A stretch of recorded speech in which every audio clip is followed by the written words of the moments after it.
Kalau kamu berada di posisi dia, apa yang kamu lakukan? Mungkin pergi. Pergi aja sih. Pasti sangat pergi. Merelakan diri dia sakit demi orang lain, menurut aku lebih baik pergi sih, Kak.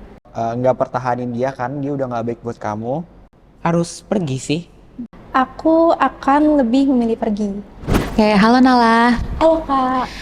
Nala, hari ini aku membawakan sebuah cerita dari teman teduh. Kebetulan dia mengirimkannya kepada kami dan dia sepertinya butuh bantuan kamu deh. Oke. Dibaca dulu ya. Oke. Aku punya pasangan dan udah pacaran selama beberapa tahun. Dari awal pacaran dia udah beberapa kali bohong sama aku. Tapi selalu aku maafin, walaupun rasa percaya aku kayak udah hilang buat dia. Segitu nggak sayangnya aku sama diri sendiri sampai harus bertahan buat dihancurin sama dia. Bukan cuma itu aja kesalahan dia, banyak hal lain yang nyakitin aku. Udah puluhan kali aku coba ngomong tapi dia nggak pernah berubah. Aku harus gimana ya Kak? Bertahan atau pergi? Kalau kamu berada di posisi dia, apa yang kamu lakukan? Mungkin pergi. Pergi aja sih, gitu kalau dari aku, Kak. Pasti sangat pergi. Merelakan diri dia sakit demi orang lain, menurut aku lebih baik pergi sih, Kak. Kayaknya kalau aku jadi kamu, aku bakal nggak pertahanin dia kan, dia udah nggak baik buat kamu. Harus pergi sih. Aku akan lebih memilih pergi. Kalau emang belum bisa bener-bener pergi, ya nggak apa-apa, bertahan aja sampai secapek itu. Tapi mau kasih disclaimer dulu, kalau aku belum pernah berada di posisi hubungan yang seperti ini kayak. Pertama, mungkin aku merasa bahwa berbohong itu ketika berulang kali bisa menjadi sebuah penyakit ya Kak. Sebenarnya untuk pertama-tama, aku belum pernah berada di posisi dimana aku punya pasangan. Wow. Wow, kenapa tuh wow? Sebenarnya kurang relate sih sama aku karena aku belum pernah punya pasangan. Karena dari ceritanya kan dia udah bilang kalau misalnya dia udah beberapa kali dibohongin. Terus juga kesalahannya juga nggak cuma dibohongin doang, ada beberapa hal lain kayak dia juga nyakitin si si orang ini. Kalau aku cerita ke orang, sebenarnya kita tuh udah punya jawaban sendiri gitu loh. Cuma lebih butuh validasi aja dari orang lain. Dan menurut aku, kalau emang belum bisa bener-bener pergi, ya nggak apa-apa, bertahan aja sampai secapek itu. Sampai kalau menurut aku ya, kita tuh udah sadar kemampuan kita tuh sampai mana gitu loh. Jadi kalau emang dirasa kalau pergi sekarang ada kemungkinan gue bakal balik lagi deh, ya udah nggak apa-apa, bertahan aja, terusin aja sampai kamu bener-bener capek, sampai kamu nggak bisa kuat lagi. Karena kalau misalkan dia bilang di sini nih, dia tetap terus berusaha kan, dan menurut aku dia belum capek, jadi ya udah gitu. Kalau menurut kamu, apa yang dialami teman kita ini berat atau biasa aja? Balik ke masing-masing kali ya Kak, kayak pasti ada yang menganggap kalau kayak gini tuh sesuatu yang berat, ada juga yang menganggap cuma pacaran, kayak masalah pacaran aja ini tuh enteng banget gitu. Tapi kalau menurut aku ya ini sesuatu yang berat kali ya. Kalau menurut aku berat dengan melihat tadi dia yang berarti udah nggak menghargai keberadaan dia di situ di hubungan itu. Menurut aku jujur ya, kalau menurut aku biasa aja karena kalau percintaan, masalah pasangan gitu kan sebenarnya banyak ya, complicated juga permasalahannya dan beda-beda. Tapi menurut aku kalau yang kayak gini itu sebenarnya banyak yang mengalami hal ini. Jadi menurut aku ini salah satu permasalahan yang biasa, masih di taraf biasa. Kalau aku baca ya Kak, ini termasuk masalah yang udah agak berat sih. Menurut aku ini hal yang berat ya, karena itu ngelibatin kita diri sendiri, dan itu apa ya, ada dua pemikiran kan, apakah hati kita sama otak kita kan kadang-kadang beda. Jadi menurut aku itu benar-benar dua hal yang berat, kayak misalnya memilih dua pilihan, kita pengen ini tapi kita pengen A tapi butuhnya B. Kita harus milih antara kebutuhan sama keinginan kita kan. Menurut aku itu juga ada hal yang berat juga sih. Kalau buat aku ini cukup berat sih. Karena kan kalau udah pasangan pasti kita komunikasi setiap hari ya, pasti dia ada di kehidupan kita sehari-hari. Dan pasti kalau misalnya ada sesuatu yang ada masalah, itu kan pasti ganggu ya. Jadi aku bisa bilang ini berat sih, cukup berat. Menurut aku ya, ini dari sisi aku aja ya, kalau misalkan beberapa kali bohong ya, menurut aku masih sedang sih gitu selama nggak berhubungan dengan fisik gitu-gitu. Jadi ya nggak, masih tengah-tengah gitu lah. Tengah-tengah ya. Oke, nah tadi kan kamu memilih untuk bertahan gitu ya. Kalau kamu tempatkan diri kamu di posisi dia, kamu akan bertahan. Kira-kira dalam proses bertahan itu apa yang akan kamu lakukan? Aku bakal terus cari, maksudnya setiap dia berbohong tuh kayak aku bakal terus inget momen itu gitu. Aku bakal kumpulin, maksudnya di masa dimana kayak dia bohong, dia nyakitin aku bakal terus inget itu. Jadi pas nanti batas kesabaran aku udah habis, oke, aku tahu ini harus berhenti. Tadi kan kamu udah coba buka pikiran teman kita yang lagi curhat ini kan. Kamu kayak kasih saran lebih baik melakukan A, B, C, dan lain sebagainya. Nah tapi kayaknya selain itu dia butuh juga kata-kata penyemangat dari kamu. Kira-kira apa nih yang mau kamu sampaikan buat teman kita? Semangat, gak semua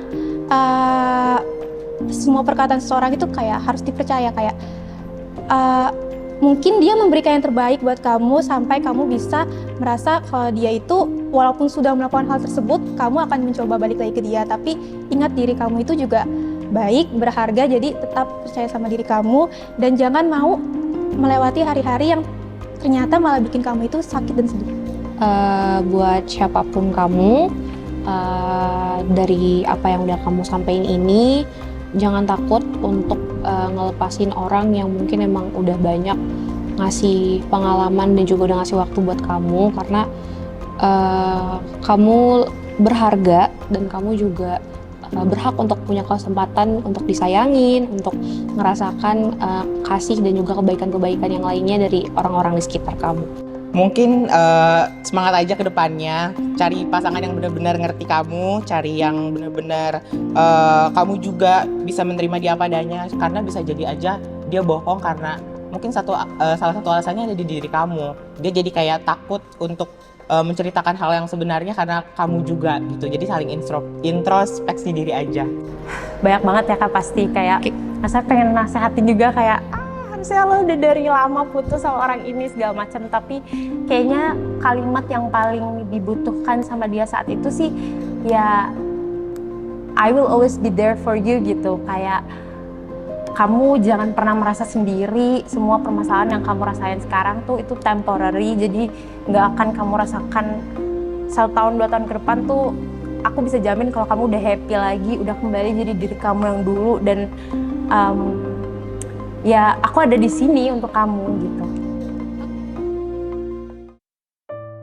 Halo Kak Audi. Halo. Kak, kita dapat sebuah surat nih dari seorang teman teduh. Kebetulan sepertinya dia lagi mengalami masalah, dan masalahnya itu terkait dengan hubungan romantis. Nah, sebenarnya tadi teman-teman mahasiswa kita udah pada menyampaikan sih gimana sih respon mereka kalau berada di posisi tersebut. Kalau dari sudut pandang psikolog, kira-kira apa nih yang mau Kak Audi sampaikan?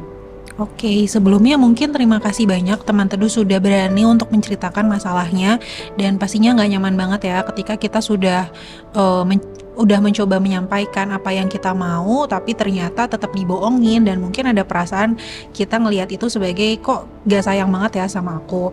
Perasaan teman teduh adalah valid dan wajar, tapi mungkin di sini kita bisa lihat dulu nih sebenarnya apakah artinya ketika kita dibohongin itu artinya dia nggak sayang sama kita, dan sebenarnya gimana nih cara kita untuk menyampaikannya. Apakah misalnya dari pasangan kita sendiri sudah paham apa yang kita mau sampaikan, atau bisa jadi sebenarnya dia nggak paham gitu. Ada dua hal yang perlu kita perhatikan. Yang pertama, jika memang dia nggak paham, mungkin kita bisa coba kita bisa coba duduk bareng, kemudian kita bisa sampaikan bahwa aku ngerasa nggak nyaman ketika kamu bohong sama aku. Kita sampaikan bahwa aku ngerasa dibohongin, dan hal ini ngebuat aku ngerasa nggak disayang. Kita bisa sampaikan bahwa hal ini berdampak dan membuat kita nggak nyaman. Itu pertama.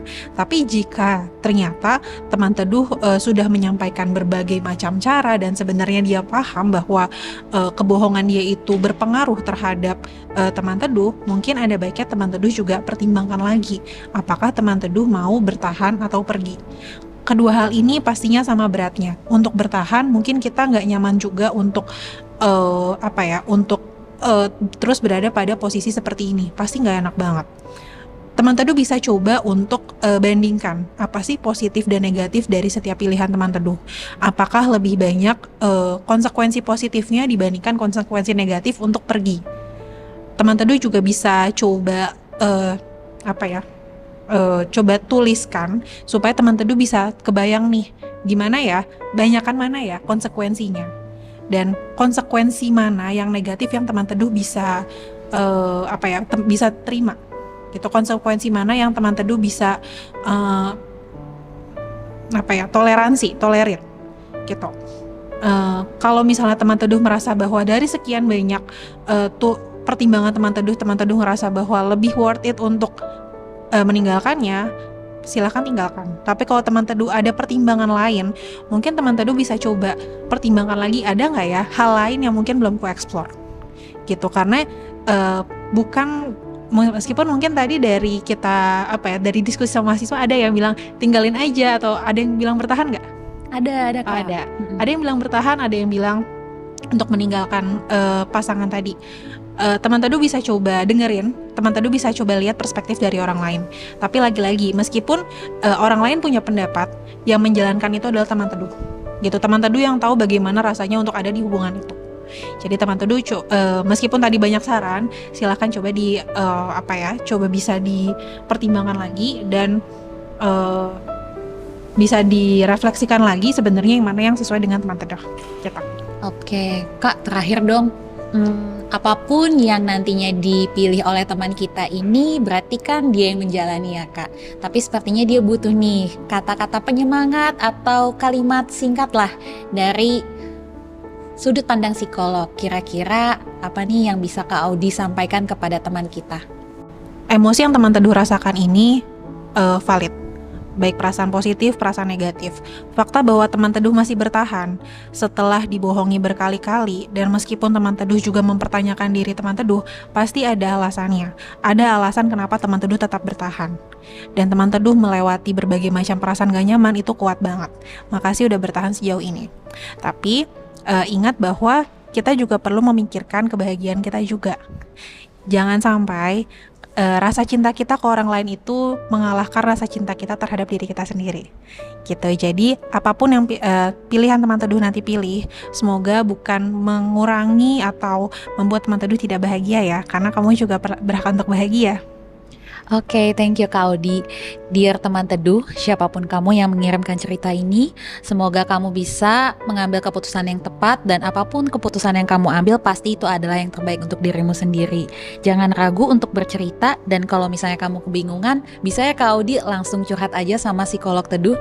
Ya, bisa banget langsung di booking di aplikasi Teduh. Oke deh.